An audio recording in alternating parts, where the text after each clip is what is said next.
مساء الورد والفل والياسمين على احلى واجمل متابعين في الدنيا، يا رب تكونوا بالف خير. ما تنسوش تدعموني باللايك لان انا بفرح جدا باللايكات الحلوه بتاعتكم. واللي لسه ما اشتركش في القناه يلا بسرعه يشترك علشان القناه تكبر بيكم واقدم لكم كل حاجه حلوه لعيونكم انتوا. ونشوف مشكله النهارده. صاحبة مشكله النهارده بعتت لنا وبتقول: انا عبير، مشكلتي ان انا بيتي كان صغير جدا، يا دوبك الاوض جنب بعضها، يعني اللي بينام جنب حد او يعني بيتكلم مع حد تاني بيتسمع في الاوضة التانية. وانا بقى كانت مشكلتي من اول مرة وانا قايمة بالصدفة اشرب وسمعت ابويا وامي مع بعض كانوا بيقعدوا يقولوا حاجات كده ما كنتش لسه فاهماها كويس. كنت صغيرة ما كنتش عارفة يعني ايه الاصوات اللي بيطلعوها دي. بالذات امي كان صوتها عالي شوية وكانت بتقول حاجات كده، حسيت ان انا مش فاهمة حاجة، حسيت ان انا في حاجات اتحركت، في حاجة صارت جوايا جوا جسمي، ايه هي مش عارفة. يعني ايه من وانا عندي 14 سنة حسيت في تغيرات في جسمي بتحصل، حسيت في مناطق بتبقى كبيرة شوية عندي. الأنوثة عندي كانت مكتملة على الآخر، وكمان أنا وحيدة أبويا وأمي.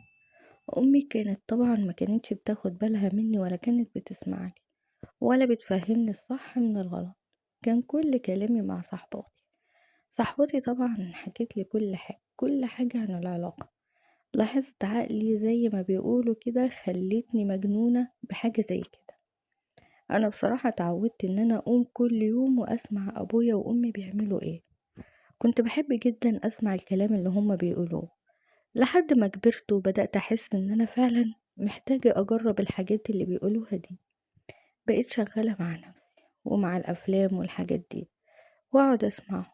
وكنت بصراحة ببقى نفسي أتجوز بأي طريقة، بس كنت دايما أسمع أمي بتتخانق مع أبويا وبتقوله: أنت خلاص كبرت وعجزت، الموضوع ده ما بقاش عندك، وأنا بقيت بحبه جدا وأنت ما عنتش قادر. كان دايما يتخانقوا مع بعض، وفي يوم وليلة عرفت واتفاجئت ان ابويا وامي انفصلوا عن بعض. وانا رحت مع امي وعشت في بيت اجرته، واتفاجئت بعد فترة قصيرة جدا ان امي بتهيألي ان هي هتتجوز. لا وايه، عريس اصغر منها. امي كانت حلوة وكل حاجة، بس ازاي تتجوز واحد كده؟ وخصوصا انا في سن يعني في مرحلة الثانوي وكده، يعني زي ما بيقولوا عليا في سن المراهقة. ان ما ينفعش تجيب لي واحد تتجوزهولي وتقعده هي وهو بالطريقة دي. وعشت معاها وابويا سافر وساب البلد وهج زي ما بيقولوا سابني. انا اللي شفته مع امي وجوزها كان زي الافلام كده بالنسبة لي. امي كانت بتلبس وتتدلع قدامي، وهو كمان كان شاب اول مرة شفته بصراحة. ما كنتش اتوقع ان هو يعني جامد قوي كده كجسمانيا ولا شكلا، بصراحة عجبني. كان دايما بيعمل معاها حركات قدامي وهي كمان كانت تدلعه، وما كانوش بيراعوا ابدا ان انا قاعدة. بصراحة تعبت وبدأت اتعود ارجع تاني اقوم في الليل واتصنت عليهم زي ما كنت بتصنت على ابويا وامي. بصراحة حبيت الموضوع قوي، وكانت العقبة في بيت ماما ان انا كنت عايزة ان هي كانت عايزة تخلص مني بأي طريقة علشان يعني يخلالها الجو زي ما قلت لكم. هي كانت عايقة وبتلبس وبتدلع قدامي، فكنت انا طبعا قاعدة لهم ليل ونهار. ويوم ما بتبقى واخدة بالها يعني تقعد تبص لجوزها علشان ايه ياخدوا بالهم شوية ان انا قاعدة. لحد ما تقدم لي عريس، بس للأسف كان كبير في السن بس كان غني. أغرى أمي بالفلوس ما صدقت جوزتني على طول. بصراحة بسطني وجاب لي حاجات كتير وعيشني في بيت حلو. وانا كنت حلوة وصغيرة وهو كان كبير وعايز واحدة صغيرة، بس للأسف ما كانش ليه في الجواز. اول يوم معرفش يعمل حاجة، قعد معايا فترة كبيرة مش عارف يعمل حاجة. ولما يعني عمل كان واخد منشطات، وللأسف المنشطات دي تعبته ومعادش قادر يعمل بيها ولا ياخد منها تاني. انا زي ما قلت لكم كنت متجوزة عشان الحاجات دي، قلت راجل كبير راجل كبير، لكن معرفش يعني ان هو مش هيعرف يمتعني. ولا يعرف يديني احتياجاتي، بما اني يعني لسه صغيرة ومحتاجة الحاجات دي. لكن للأسف ما قدرش يعمل معايا الحاجات دي. قعدت معاه سنة، بس في خلال السنة دي أنا تعبت جدا من الأفلام، ومني أخش أكلم رجالة. بصراحة مشيت غلط كتير، لحد ما فكرت إن أنا أتقرب من جوز أمي، لأن حسيت إن هو عينه مني. من ساعة ما اتجوز أمي وهو كان دايما عينه مني، بما إنه يعني قرب مني وقريب مني في السن، مش كبير. طبعا أمي ست كبيرة، لكن أنا كنت قدامه كنت دايما لابسة شورتات ولابسة حاجات زي أي بنت. بدأت أحكي له إن جوزي ما بيعرفش، وإن أنا تعبت من العيشة ديت وعايزة أتطلق. كان يقولي وتتطلقي ليه؟ جوزك مش بيديكي فلوس كتير؟ اتمتعي بفلوسه واستغلي فلوسه. ولقيته في لحظة وهو بيتكلم بدأ يحط ايده عليا، بدأ يقرب مني.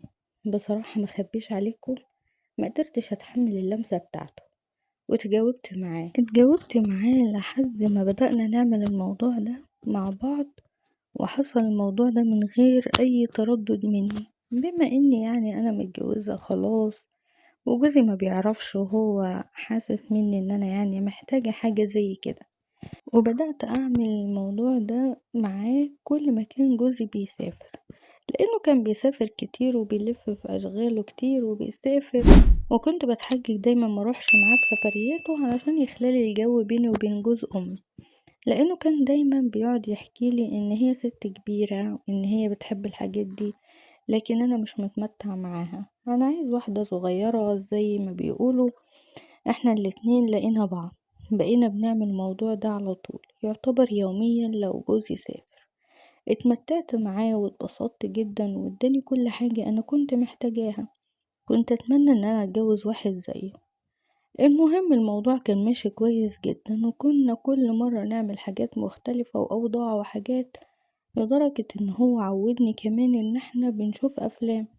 بس كان في حاجات نفسي يجربها، وكان دايما يقولي ان هو نفسي اجرب الموضوع ده، اللي هو ما ينفعش، يعني اللي هو بيجيب امراض وفي الم للست وكده، اللي هو الموضوع اللي انتوا فاهمينه، اذا كان من ورا ولا من قدام. المهم تاني يوم الصبح وانا على السرير جيت اقوم، كنت بتوجع لدرجة ان انا صوتت: ايه ده؟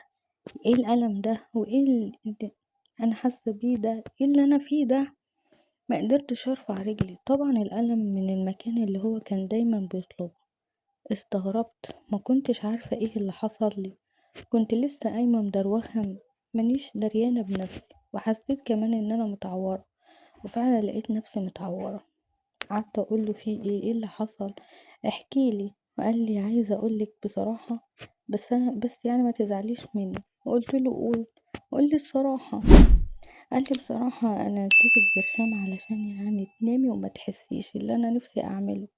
انا كان نفسي في الموضوع ده قوي، وبعدين يعني كان نفسي اعمله معاكي. فقلت خلاص، ايه يعني اما اجيبلك برشامه تنيمك وما تحسسكيش باللي انا هعمله معاكي. قلت له: انت اتجننت، انت اكيد اتجننت، انت مش عارف انت عملت ايه. انت ألمتني جدا، انا مش عارفه اتحرك ومش عارفه اعمل ده، انا مش عارفه اقعد. قعد يتأسف لي ويقول لي اعمل ايه، انا كان نفسي في الموضوع ده قوي، وبعدين خلي بالك شويه وبشويه كده هتتعودي عليه. فعلا بدأ يجيب لي برشام وكريمات ويقول لي: حطي على المنطقه دي هتبقى زي المخدر كده، مش هتحس بأي حاجه. فعلا، وفعلا حصل. ما بقتش اخد المخدر ده ولا حاجة ولا انام، وكنت بقبل، مع ان انا عارفة ان الموضوع ده يعني بيجيب امراض وبيجيب حاجات مش كويسة. شوية بشوية اخدت عليه ولقيت نفسي بتعود على الموضوع ده. بصراحة حبيت الموضوع قوي. كل علاقة في بدايتها لازم يعمل الموضوع ده، مخبيش عليكم. بيبقى في حاجات نفسي يعملها وهو بينساني في الموضوع ده وبيشوف نفسه بس. انا بقيت مجرد حاجة ان هو بيشبع نفسه بيها، وبيحب الموضوع ده. وبدأت أتضايق، وبدأت كمان أحس بحاجات غريبة، وأحس بإن أنا تعبانة. وفعلا رحت كشفت، قلت له إن أنا لازم أروح أكشف، أنا تعبانة. رحت كشفت، وطبعا الدكتورة عرفت لي الموضوع. طبعا الموضوع اللي انتي بتعمليه ده أو الممارسة من المكان ده، أولا جابلك التهابات وجابلك زي حاجات كده في المكان ده. الموضوع ده هيفضل معاكي فترة كبيرة، تاخدي علاج. لان طبعا في خطورة عليكي لو اتساب. وطبعا ما اقولكيش ان لازم جوزك يبعد عنك من المكان ده. ورحت وقلت له، وكان متعصب وكان متضايق لدرجة ان هو قعد فترة كبيرة ما يجيش جنبي. استغربت جدا، يا سلام، هو يعني ما كانش الموضوع ده او المكان ده يبقى كده خلاص؟ بعدها بدأت الاقيه بيرجع شوية بشوية وبيبعد عني شوية بشوية. مش عارفة اعمل ايه، مش عارفة اعمل ايه بعد ما وقعت في الغلط، وفي نفس الوقت مش قادرة ابعد بصراحة. ما كنتش حابة ان انا امشي في الغلط، بس امي السبب. امي اللي رمتني الرمية دي، وابويا كمان سابني وسافر. وقعت في المشي الحرام والمشي البطال. انا دلوقتي قرفانة من نفسي جدا ومش عارفة اعمل ايه. يا ريت تقولولي رأيكم في التعليقات وتقولولي اعمل ايه. وما تنسونيش في اللايك الجميل واشتراك في القناة لو انت لسه اول مرة بتشوف قناتي. والسلام عليكم ورحمة الله وبركاته.